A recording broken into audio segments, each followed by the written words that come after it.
नमस्कार विद्यार्थ्यांनो, आज आपण इयत्ता 7वी नागरिकशास्त्र पाठ क्रमांक 4 मूलभूत हक्क भाग 1 या पाठाचा स्वाध्याय बघणार आहोत। प्रश्न पहिला, खालील प्रश्नांची थोडक्यात उत्तरे लिहा। 1. मूलभूत हक्क म्हणजे काय? उत्तर, प्रत्येक व्यक्तीला आपल्यातील गुणांचा आणि कौशल्यांचा विकास होण्यासाठी जे घटक आवश्यक असतात त्यांना अधिकार किंवा हक्क असे म्हणतात। अन्याय, शोषण, भेदभाव, वंचित यापासून व्यक्तीला संरक्षण मिळाले तरच तिच्या गुणांचा विकास होईल।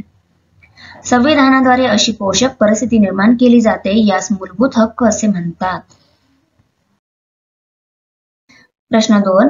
विविध क्षेत्रांत गौरवास्पद कामगिरी करणाऱ्यांना शासनामार्फत कोणकोणते पदके अथवा पदव्या दिल्या जातात? पदके आहेत संरक्षण दलातील उत्कृष्ट कामगिरीसाठी परमवीर चक्र, अशोक चक्र आणि शौर्य चक्र ही पदके दिली जातात। पदव्या आहेत पद्मश्री, पद्मभूषण, पद्मविभूषण आणि देशातील सर्वोच्च नागरी सन्मान म्हणून भारतरत्न या पदव्या दिल्या जातात। प्रश्न 3. 14 वर्षाखालील बालकांना धोक्याच्या ठिकाणी कामावर ठेवण्यास मज्जाव का केला आहे? उत्तर, शोषण थांबवण्यासाठी शोषणाला बळी न पडण्याचा, आपले शोषण किंवा पिळवणूक होऊ न देण्याचा हक्क म्हणजे शोषणाविरोधाचा हक्क होय। बालकांचे शोषण थांबवण्यासाठी भारतीय संविधानाने विशेष तरतूद केली आहे। त्यानुसार बालमजुरी हा कायद्याने गुन्हा ठरवण्यात आला आहे। त्यानुसार 14 वर्षाखालील बालकांना धोक्याच्या ठिकाणी जसे कारखाने, खाणी यांसारख्या ठिकाणी कामावर ठेवण्यास मज्जाव केला आहे। प्रश्न 4. संविधानाने भारतातील सर्व नागरिकांना समान हक्क का दिले आहेत? उत्तर, प्रत्येक व्यक्तीला अन्याय, शोषण, भेदभाव यांपासून संरक्षण हवे असते। प्रत्येकालाच आपल्या गुणांचा आणि कौशल्यांचा विकास करण्यासाठी पोषक वातावरण हवे असते। अशी पोषक परिस्थिती निर्माण करण्यासाठी संविधानाने भारतातील सर्व नागरिकांना समान हक्क दिले आहेत। प्रश्न 2. स्वातंत्र्याचा हक्क या विषयावर चित्रपट्टी तयार करा।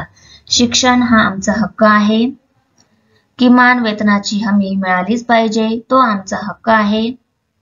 जंगले व वन संपत्तीवर आमचा हक्क आहे। इथे बघा, भाषण व अभिव्यक्ती स्वातंत्र्य, सभा घेण्याचे स्वातंत्र्य, संस्था व संघटना स्थापन करण्याचे स्वातंत्र्य, भारताच्या प्रदेशात कुठेही फिरण्याचे स्वातंत्र्य, संचार स्वातंत्र्य म्हणतात त्याला, भारताच्या प्रदेशात कुठेही वास्तव करण्याचे स्वातंत्र्य, आवडीचा उद्योग व्यवसाय करण्याचे स्वातंत्र्य, व्यवसाय स्वातंत्र्य। प्रश्न 3. खालील वाक्य दुरुस्त करून पुन्हा लिहा। कोणत्याही व्यक्तीला हक्क जन्मता प्राप्त होत नाही? उत्तर, कोणत्याही व्यक्तीला हक्क जन्मताच प्राप्त होतात।